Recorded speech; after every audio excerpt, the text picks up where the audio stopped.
tokenomics, and that is emission curves. So this was the topic of the latest blog post on The Data Scientist, my personal blog. And this post was written by Linas, who is a partner in Hacken, and we work together in the space of tokenomics and tokenomics auditing. And the inspiration from this post was a recent project we did around missions, because we worked with a project that is about to launch in the next few months, and their mission schedule was a bit challenging in the sense that they were oversupplying the market with tokens, which obviously could have a negative impact on the price.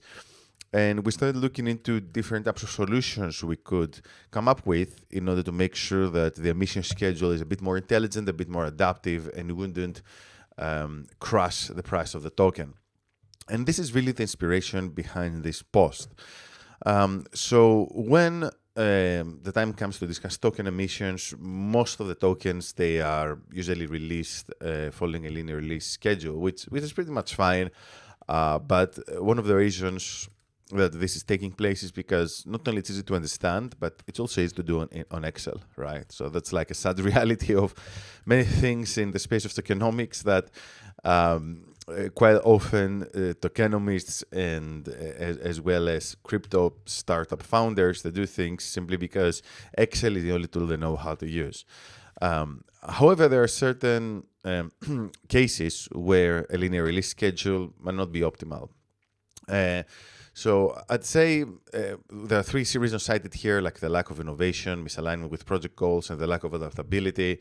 But for me, the main reason is really number three, right? So linear release schedule is what it is, right? So you hoping that the market conditions are going to be favorable. You assume you're not oversupplying the token, you're not releasing more than is needed.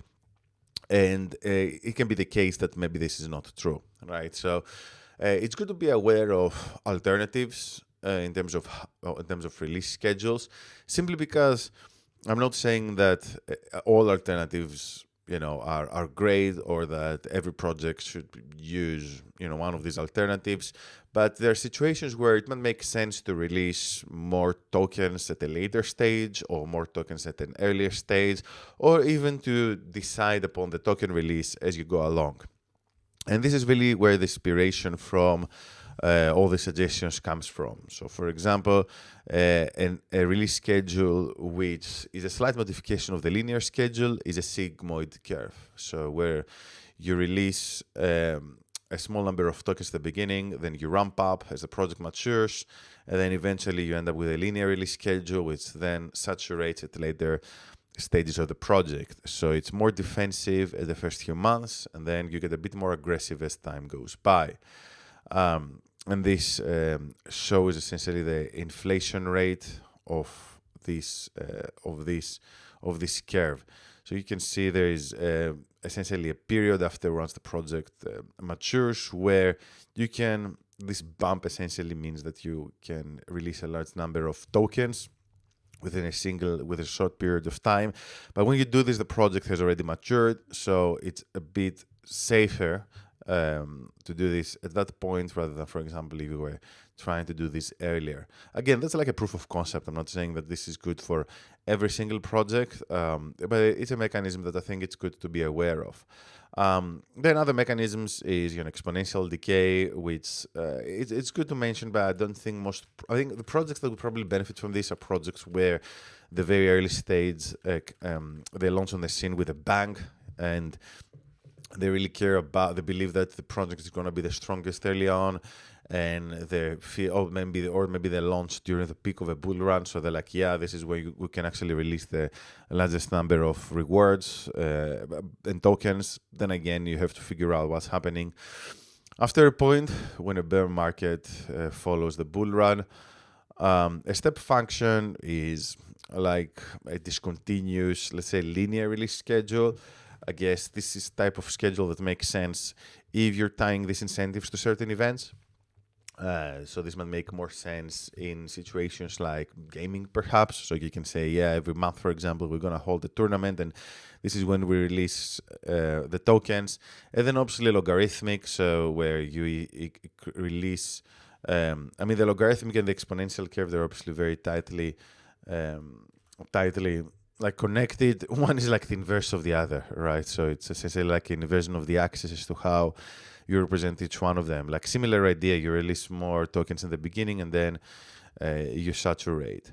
And then there's also the option in case that the project is deflationary to say, hey, we're going to emit a certain number of tokens and then it flattens out very aggressively like a piecewise function, which means that essentially you take different curves and you just plug them in together. Usually piecewise functions, they are linear. So you have a linear release schedule followed with another linear, but the second one in this example might be a bit flatter. And again, you see the key here is that, behind all these assumptions, you're like, this is when I think a bull run is going to take place. This is a potential bear market. This is based on our marketing goals when we're going to have X, Y, Z users.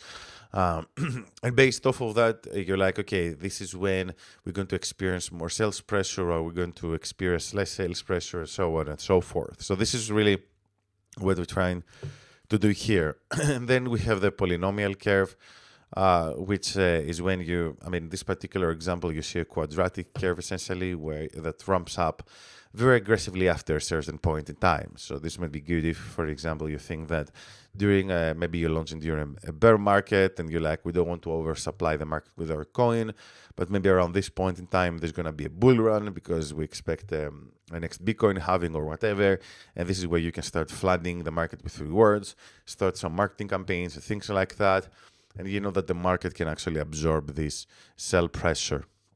These are like a fancier schedule, like a sinusoidal curve. I've never seen this being applied in practice, but it's an interesting thought experiment as to how this could work in practice. And then the one I really like is obviously dynamic token emission, where you can say that the rewards, what happens here is the rewards, they adapt to certain conditions, like the transaction volume, or the number of active users or things like that, right? So obviously this depends on the metrics that the project is tracking or that the metrics it can track. The idea obviously here being that you don't want to guess how the market is going to react. You want to have a model that says, look, based on the dynamics, this is how many rewards we can issue. This is how much sell pressure we can take. And yeah, these are some of the ways, some of the mechanisms that you can use for designing your token emissions. And again, this is not like a perfect, foolproof method. I'm not saying you should use this curve or that curve. My personal preference is a dynamic token emission, which might be more complicated than needed for most projects, right? And nevertheless, I think that it's still, if you can do this, it must still be worth at least running a simulation or an experiment around how you could deal with different types of curves, linear, sigmoid, etc. And this is what we can help you with, obviously, using Token Lab, our simulations package, which I've been talking about a lot recently. It's something that I have developed from scratch, specifically for tokenomics simulations. And if you think this is of any interest, just let us know, and we will be more than happy to help you out with your tokenomics, whether it's design, simulation, or auditing. Thank you, and we hope to speak again soon.